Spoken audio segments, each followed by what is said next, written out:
And we are live. Today I'm joined by the ever wonderful Mafia Don of Chicagoland himself, the 777 Master, Mr. Thomas 777. How are you doing today, I'm sir? doing fine, man. How are you? I'm doing excellent. It's great to have you on the show as always. You've been busy lately, Yeah, no, but it's I always great to have I you I back on. appreciate the invite, man. Anytime. I'm always it's always welcome, man. You're never bothering me, quite the contrary.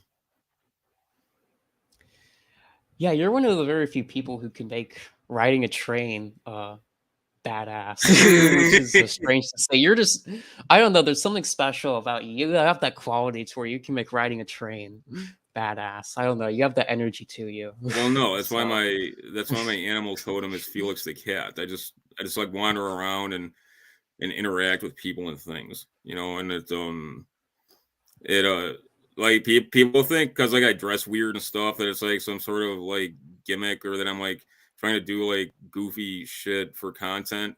I'm really not. I mean, like that. I've always done that kind of thing.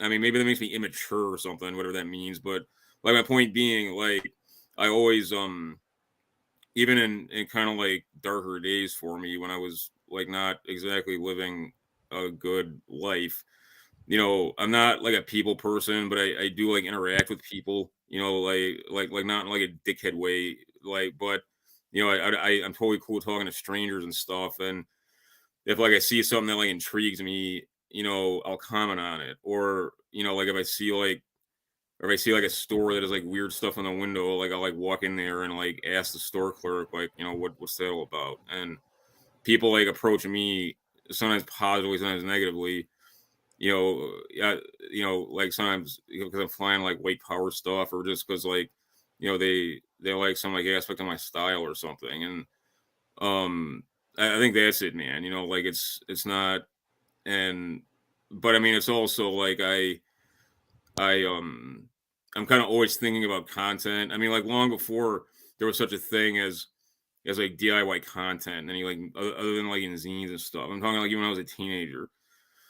That's I was just kind of like always like thinking about stuff. Not because I'm some like not because like I'm so intellectual or something. I mean that like I'm actually kind of naturally introverted, so like even just kind of like basic day to day things, like I'd think about it.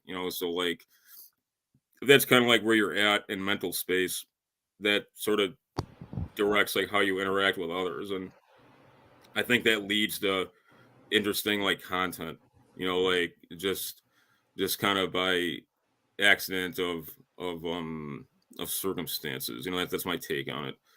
But it's also like the Amtrak is cool, man. And I mean, I realize it's not some like novel or exotic experience, but most people either drive everywhere or like they take or they fly. And I don't drive, and I hate freaking flying, man. So like unless I absolutely have to do it because I'm on a tight schedule or something, I'll take the bus or the Amtrak. But like last time I took the Greyhound, it was kind of a fucked up experience, and like I ended up having to sit in Indianapolis for like 6 hours, and then they were like being dicks to me when I was just like asking like why it was taking so long, So that kind of like put me off at a Hound, and the Amtrak's just like a lot more comfortable. Like when I go to Vegas this summer, I'm like freaking taking Amtrak all day. I'm looking forward to it. But the point being, like the Amtrak is freaking cool, like notwithstanding like anything I do or like any kind of interactions I capture. But yeah, you're nice. I appreciate your endorsement of Amtrak related content that pops up on my platforms.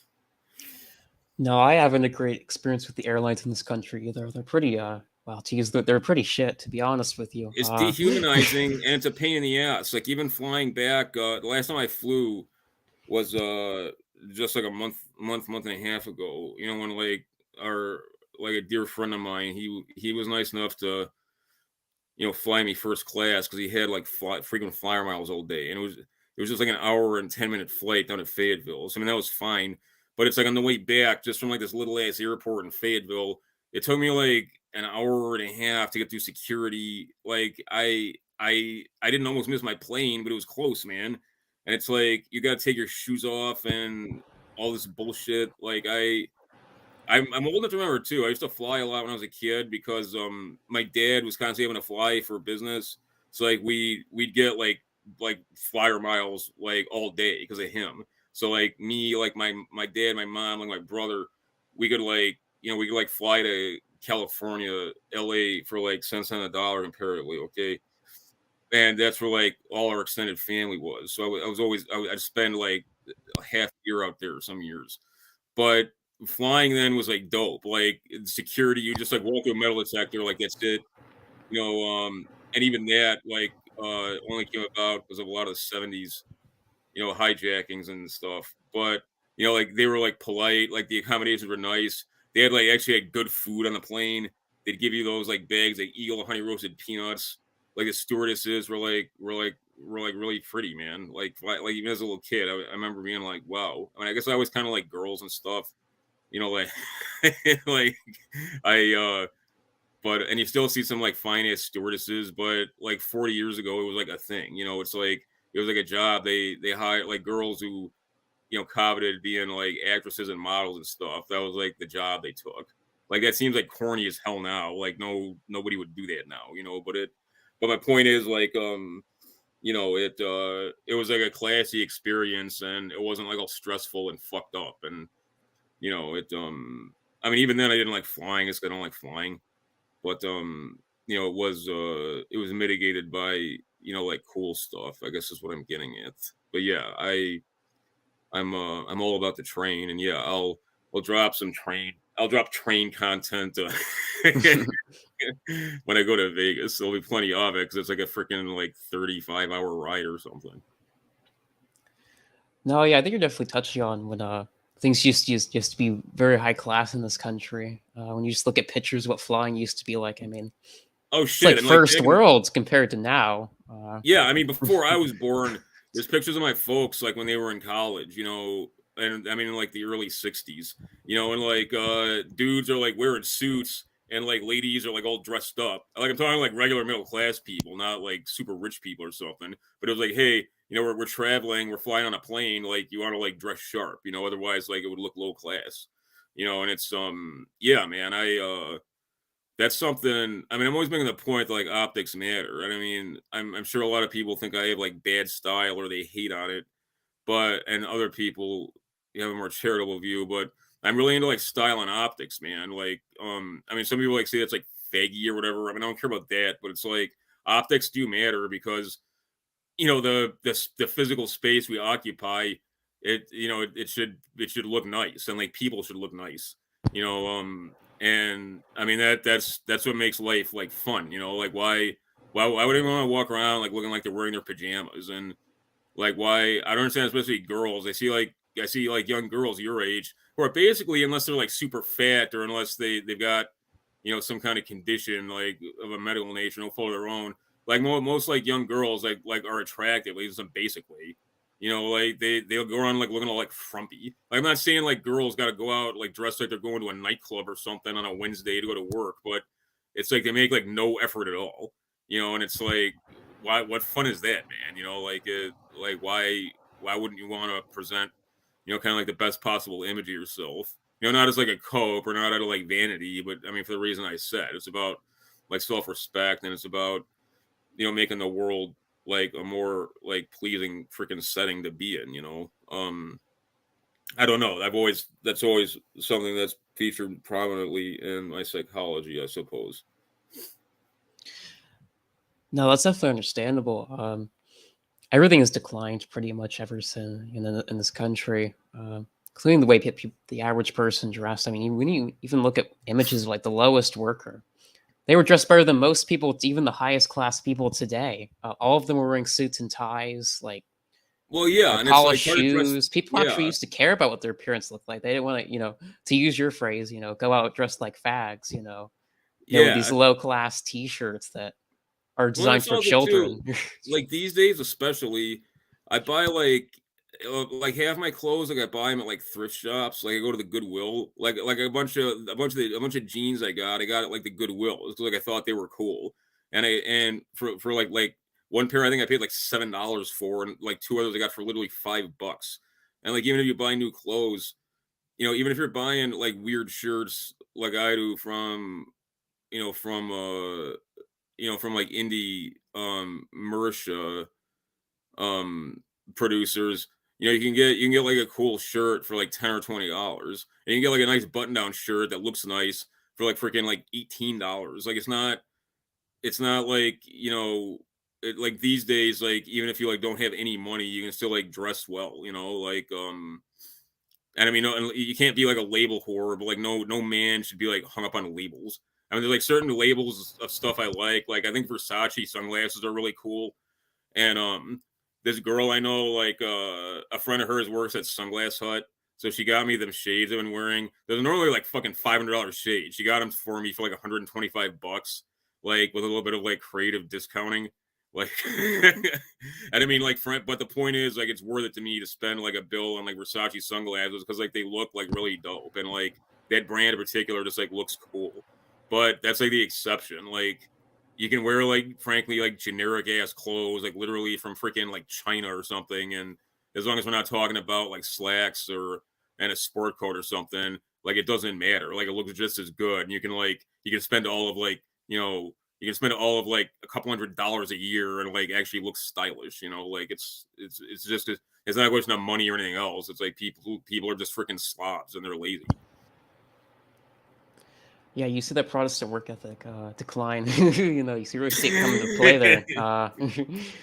But I feel like we getting back on track to the video topic itself. Oh no, I yeah, was but talking about your hometown, Chicagoland itself, which is now free from Beetlejuice herself.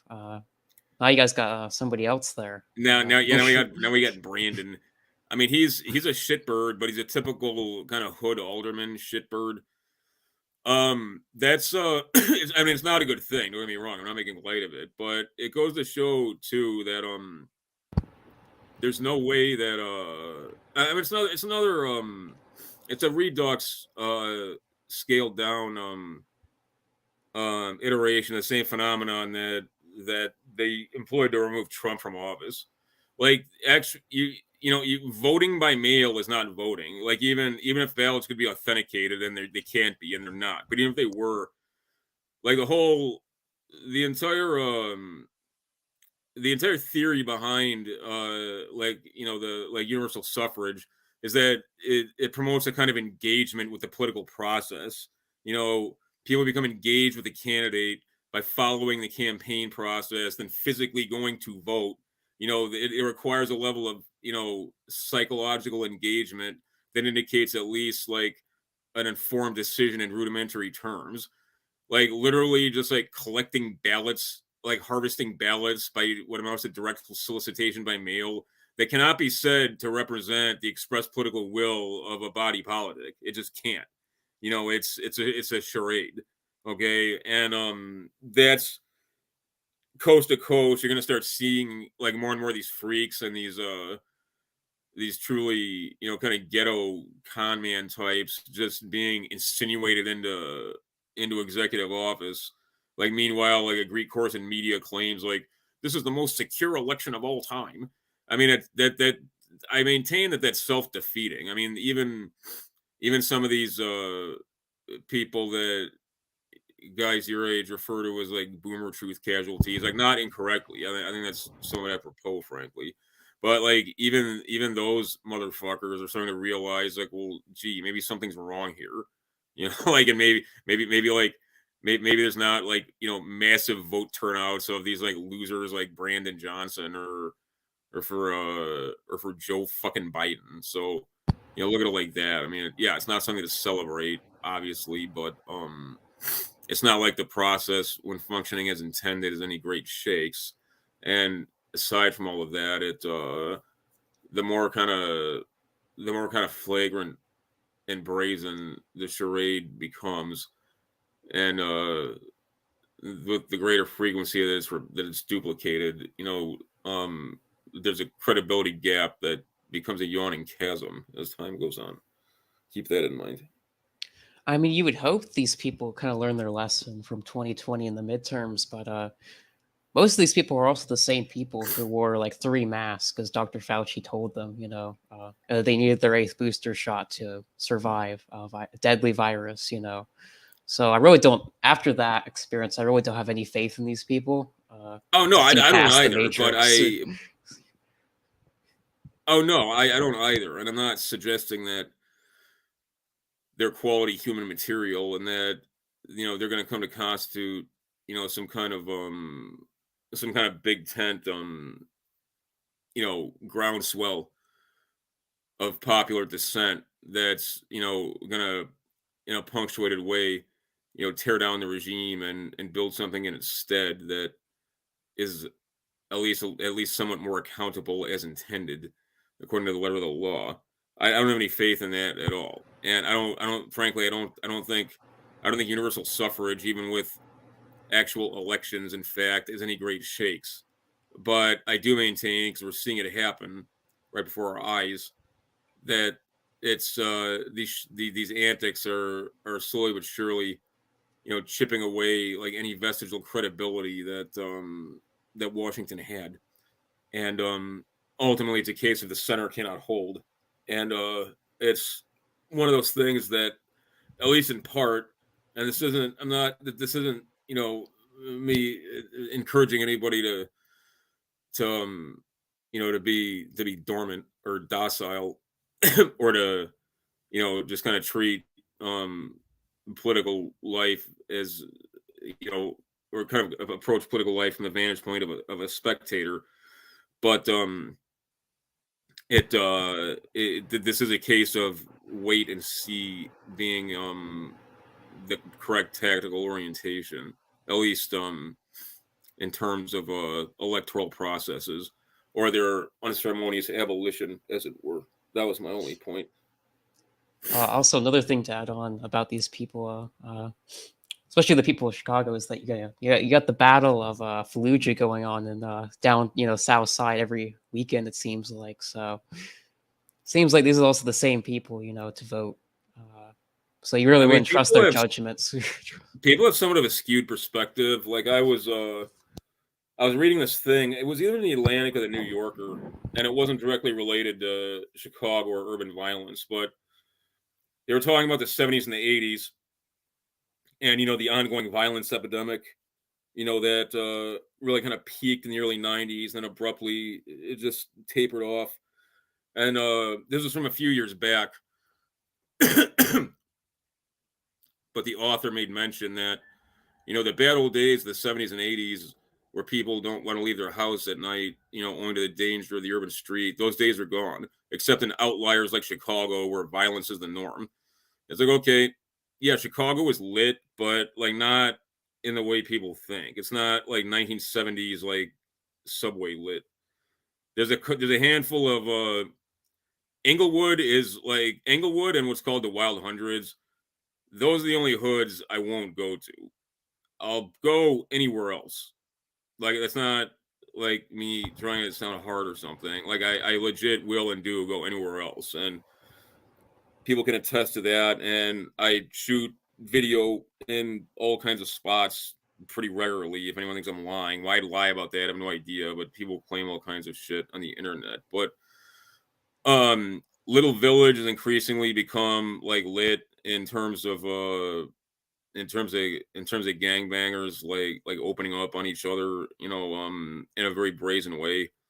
The kind of wilding bullshit where these like hood rats act like a bunch of monkeys and like go crazy on the mag mile. Like, that's fucked up. That does represent a genuine kind of climate of lawlessness, but that's generally just like people acting like dumb fucking animals. It's not people aren't in like and civilians or neutrons especially aren't in like mortal danger from those people. I mean, I'm told I have like a higher tolerance for this kind of stuff than I should, and maybe that's true, but and I mean, don't get me wrong, especially if you're not local and you don't know the lay of the land, I can easily see like people getting into trouble here, by total accident and due to like no fault of their own. But generally, like, nobody's gonna fuck with you if you're like a male like neutron. And unlike the early 90s, like I've said again and again, if you're like a white man, they'll and you're like they'll assume you're like a cop, or they'll assume like you're on some kind of tip, like you're looking to cop dope, or you're on some kind of hustle of your own, and like they basically like don't notice you. You know, I mean, even I kind of stick out a little bit. It's kind of my fault, but when uh when I'm in like the deep hood, like black folk will like clown on me and like one of them like used to call me that Shawn Michaels looking nigga, and I mean just like shit like that, like fucking I mean like not particularly in good humor, but like not totally fucking disrespectful either. But like my point is like, nobody like fucking has like bad intentions towards me, like but I mean maybe they do. My point is like you're not gonna get like stomped the fuck out or something just because you're like a white dude in the wrong place at the wrong time. And 30 years ago, that happened, man. A lot of places. Like when I was a teenager, there was a lot of fucking hoods I just like couldn't go to because that would happen. I mean, like, I grew up in like a really fucking cool town, like 15 minutes from downtown. Like I grew up in the same town that like Ferris Bueller's Day Off takes place in. So it's like total. It's like not like a hood area at all, But in Chicago, like everything's on top of everything else. And plus, if you wanted to if you wanted to go to a show or go to like do anything cool, you'd have to like fucking go through like hood areas, just to, like get where you're going.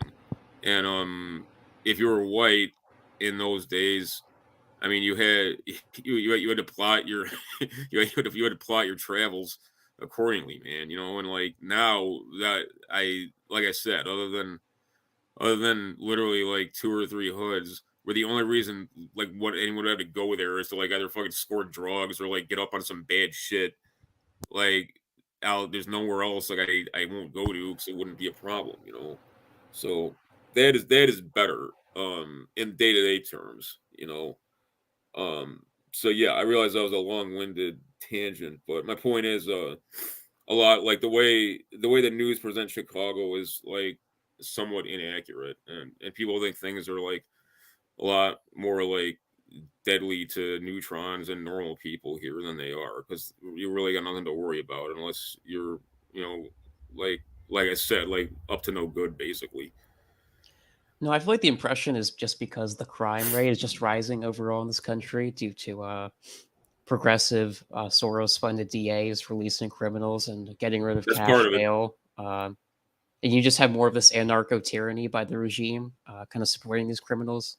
So that probably helps to cement the impression that crime's just going up everywhere. Chicago just Well, always had yeah, that and it's also reputation. yeah, it's also cyclical, but also I mean like police priorities are fucked up. I mean like it's like a combination of like war on drugs bullshit, and I don't agree with bullshit either, like charging a guy with a felony for like having an unregistered gun. And everybody's like, well, he's probably going to commit a crime with that. It's like, well, unless you're psychic, you can't say that. Number one. Number two, merely possessing a gun should not be a crime.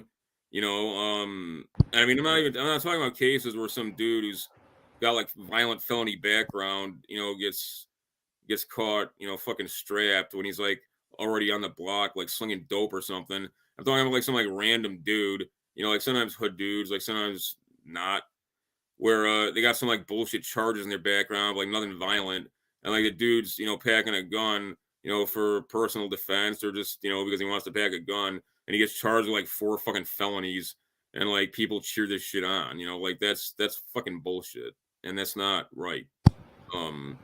So there's that too, but they include stuff like that as crimes, you know. But I don't there is a cultural lawlessness that's like reemerging, like sudden seen since the early '90s. It's not nearly that severe or epidemic, but I mean it is cause for concern. I'm not claiming otherwise. I get pissed off at the herbs, like the Steve Sailor types, who are always like being pussies about like crime and stuff.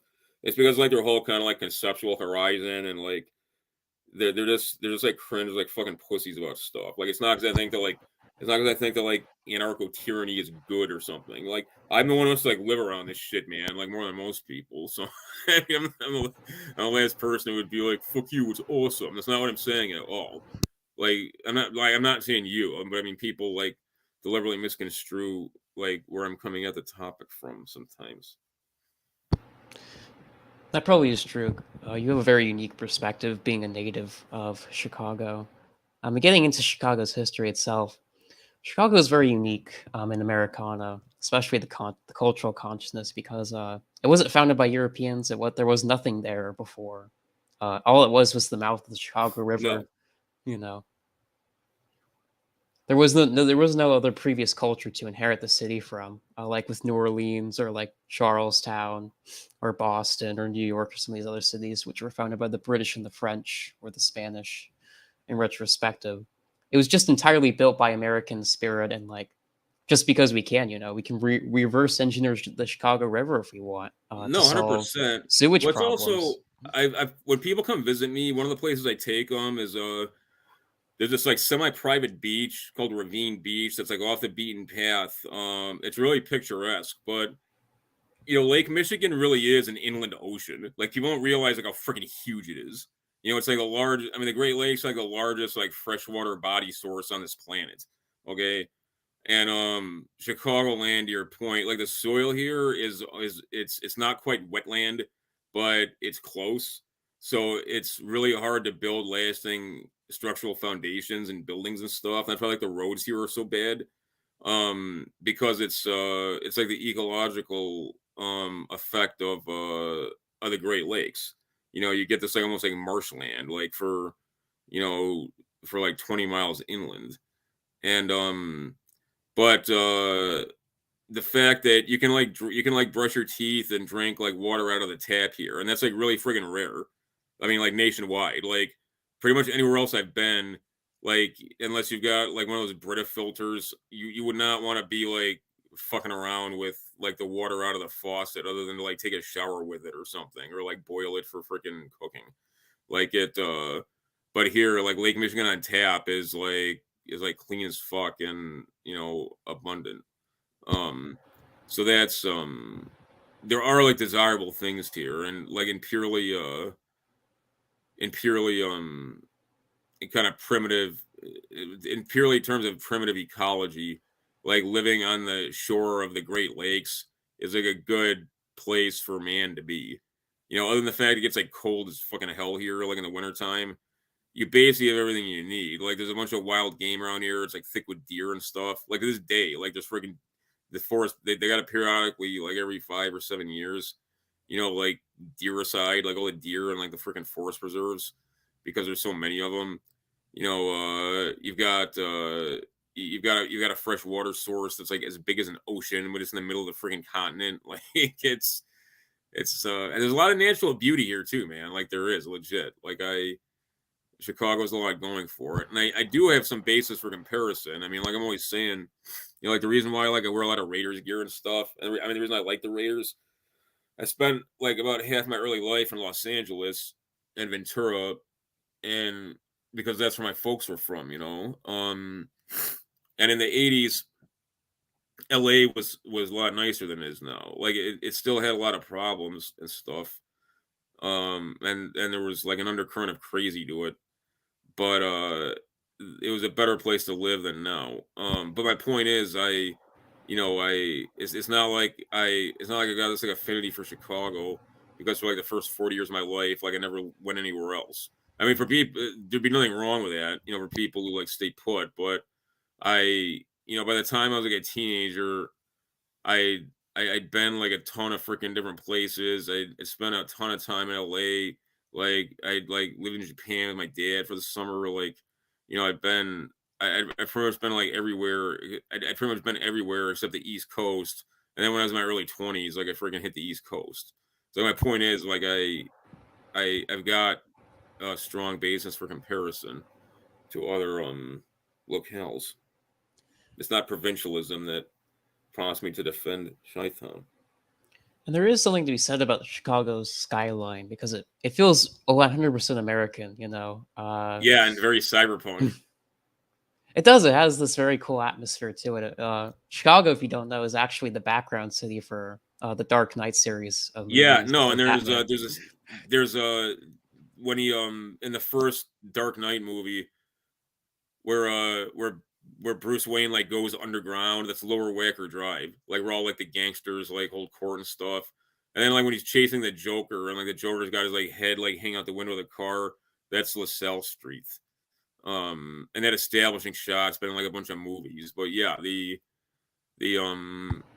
it Chicago is in a lot of ways it seems way more cyberpunk than Manhattan, but in a lot of ways too, it's like it's more thick with like neoclassical architecture. It's got it's less it's less gothic than architecturally. I mean, you know, than Manhattan, but in some ways it's more it's more kind of like ominously looming, you know, like in like a Blade Runner or like Fritz Lang kind of sense. It's yeah, it's dope.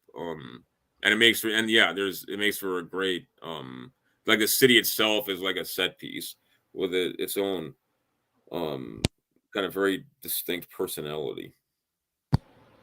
It does, and it's kind of headquartered by Willis Tower, formerly known as Sears Tower, which was the tallest building in the world for quite a No, the significant Sears period Tower of is dope. time. Hmm.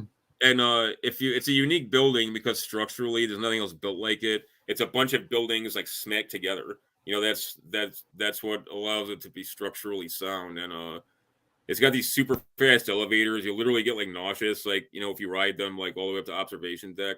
But it's worth when you visit, if you haven't gone up there, it's like on the observation deck, it's this glass bottom deck. It's dope. It's like just like a lot of fun. And I my brother worked there when we were both in school, and like I worked in the South Loop in law school, so I just spent like a lot of time there. And it's I like the Trump building here, man. Like people like even when it went up in 2005, like people knocked it, but I liked what Trump was doing. Trump's like, I want to show. I mean, first of all, I was stoked he picked Chicago, but he's like, you know, people are saying like the era of skyscrapers are dead, you know, because this was like pretty immediate post 9/11, and he's like, I want to show that we're back, but it's just like, it's just a cool building. Like my dad's like eating there, and he said the restaurant's overpriced, but he said the food's pretty good, and it seems like it'd be a cool place to stay and hang out. If I like if it was within my personal budget, just like burn like some cash on like some kind of frivolous fun thing, I'd definitely check it out. But like the optics of it, I think it's really cool, man. It's just like a cool freaking building, I think. Like notwithstanding any positive or negative, you know, feelings about Mr. Trump, it's just a cool building. And the nice thing about Chicago is it's not entirely ruined yet by all of those like terribly designed modern like I don't know if you've ever seen these like, but in New York City they have tons of like toothpick like skyscrapers or just like billionaire condo units they just build up that I just read ruins the something. skyline. Yeah, I read. I read something about that in one of them were kind of semi-serious like news magazines some years back. They were like lamenting that. They were talking about that. These are kind of like yeah, these like faux skyscrapers. They yeah, to your point, they're just kind of like these they're like you know they're like they're like the rent controlled version of like McMansions, but just also these kind of like ugly like facades, like fake brownstone facades, and like you know this kind of effort to like shore up like you know the traditional character of New York, but in totally like contrived freaking ways. Um, I don't mean to be rude. I got to answer this text. It's business related. I'm not just being like a phone fag. No, it's fine, man. But another interesting fact actually about the Willis Tower is actually there's a certain day of the year, I forgot what day it is, that it's actually legal to climb the building using like suction cups or grappling methods, which is quite interesting. I'm not quite sure how many other cities have that type of There's allowance, but I know Chicago does have there was that. a guy in the 80s who would put on a Spider-Man suit and he tried to scale I think he tried to scale the Trade Center and he got arrested a couple times. But yeah, I think that he set most of his records in Chicago, and I think he set a couple in Detroit because they had lax laws on that too. But it was he just like spontaneously do this, and he became you know kind of like a folk hero in the pre-media TV. But you know the days when television was king, but pre cable. Yeah, that's interesting. It seems incredibly that seems incredibly ballsy and incredibly stupid, but what do I know? Well, it is Chi-town, but it's one thing that just makes it 100% American. It's authentic. It's not contrived in any way. But getting back into the topic, man. Let's talk about your Chicago accent, man, because that's one of the things just like gives you, your interesting character, right? Is that you speak this 100% real Chicago accent that isn't contrived by speech writers in like a Hollywood room when they need it for like a movie or something, to film one of their Godfather movies or whatever with Al Capone. I didn't used to be I mean, I'm not really self-conscious about it now. When I started traveling a lot, people started taking notice of it. And yeah, in Hollywood, they when they cast stuff in Chicago, it's like they just have like actors emulating like a quasi like New York accent, which is totally like off base. Like one of the only exceptions, the movie Casino, which was a dope movie for a lot of reasons, and it's very much it's very accurate about how Chicago organized crime was, which was its own thing. But Joe Pesci's accent in that's very much the way like a South Side like white hood dude talks, or like a Cicero guy. Like it's not like that very hard R's and like that kind of very staccato kind of speech pattern, but it's also like very Midwestern. Like it and I that's one of the reasons I like Casino because Scorsese paid very like sharp attention to that. But yeah, most people in the South still have very strong accents because I go to the South a lot these days. I've noticed that. Um, and people on the East Coast, like when I was in Bmore, it was interesting because about like black folks are on their own thing because like I mean black folk are like a Southern people like culturally, that's why like they all say y'all and stuff. So it's kind of just like it's kind of different, but like the white people and like the Hispanic people you'd meet in Baltimore, they like some of them would talk like East Coast people, but some of them sounded it had like the kind of Virginia accent, not deep South, but like Southern nonetheless. It was an interesting mix, but other than that, other than those kinds of pockets like here, like the South and like the East Coast, probably not so much New York, but I've never spent a lot of time in New York, but in Baltimore, in Boston, where I have spent some time, um, New Hampshire and these smaller kind of like rural places, like people still have like a heavy accent, but in a lot of places in the country, like people just like talk like news anchors or something. They've got this kind of like received enunciation, like non-accent. Like they talk like somebody who learned English as a second language or something. It's really weird, but it makes sense because they're learning to talk literally from like the internet. I feel like another thing is that we've seen regional accents decline is because like everybody's just adopting this like universal like college progressive English from like the East Coast and like New England. That's That's part pretty of much it. Yeah, replacing all regional and unique dialects of yeah. this country. It's just like fag Esperanto, but like I said, I think some of that is I think some of that is starting to change as like stuff like the college experience is going to become less and less kind of universal, and like COVID kind of exposed that some of these things like sociological or arguably was like a punctuated contributing variable to some of these things changing sociologically. But yeah, I'm glad that regional and local accents still do exist, and in some ways, I think they're being fortified um, in opposition, deliberate or not. It's mostly subconscious and instinctive. We're in opposition to this kind of social engineering regime that aims to sort of universalize everything and eradicate any distinguishing characteristics. Um, I gotta raise up in a few minutes, but we can do this again this weekend when I when I got more time, if that's cool. But anything else you want to cover like in the next several minutes, let's cover it. No, definitely. I have an interesting question here from Yeah, man. somebody. But he asks, is Mr. Thomas Seven still a practicing lawyer? No, man. All right, well, answer this question. But what do you think? Like, what elements do you think made the Chicago accent what it is? Because we hear all the time about the Polish and the Germans who immigrated originally to Chicago, but what do you think? Like, what immigrant groups and languages kind of culminate together to produce this like unique piece of Americana that is the Chicago accent in its authentic form? I mean, it's hard to say. Like, what's interesting, it's easier to trace in New York. Like one of the, I really like the film Gangs in New York. It's like a dope movie, but you know how like Bill the Butcher, he's got this really strange enunciation. It almost sounds like Bugs Bunny. Like that was like deliberate, and the kind of Anglo and like the Anglo-Saxon as well as like like the Dutch and like the German prod um kind of culture that became new when it was then called New Amsterdam. Like that was kind of like that's kind of like the way people talked, you know.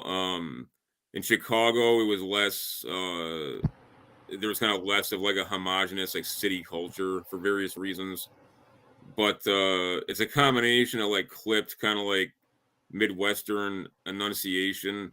People talk fast here. There's this kind of like tense like impatience to everything in Chicago. Like I find myself speaking of the South, like the South seems super slow to me, and like people carry on these like slow conversations with the cashier, and I got to catch myself from saying like, "Hey, buddy, like what move." I mean, just because I don't want to be a dick, but also that's just like the culture there. But people in Chicago, they talk with a kind of like rapid urgency, even like when they're chilled out. Um, Chicago, before the Irish conquered the machine, uh, German Chicago like had the most clout in terms of political power, and I can kind of easily see working class Germans um picking up the kind of staccato Midwest accent, and then like adding even more kind of like clipped terse like syllables. I think that's part of it.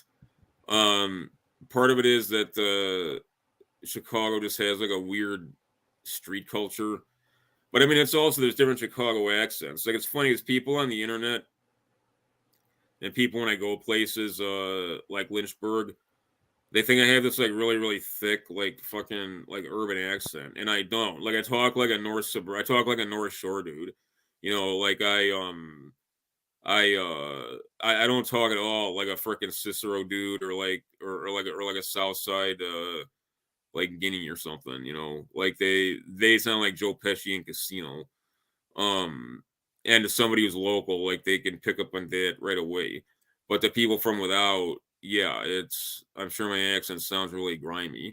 I wish I spoke better in that regard, like because I envy people who do. I mean, it doesn't keep me up at night lamenting it, but um, when I hear these guys who have like a really not just a really great command of language, but they got these like remarkably pleasant accents instead of like manly, they're not like a feat or something, but it just sounds a lot nicer than what I speak like.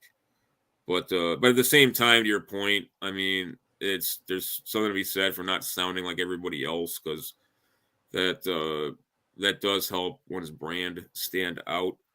So yeah, it's a mixed thing.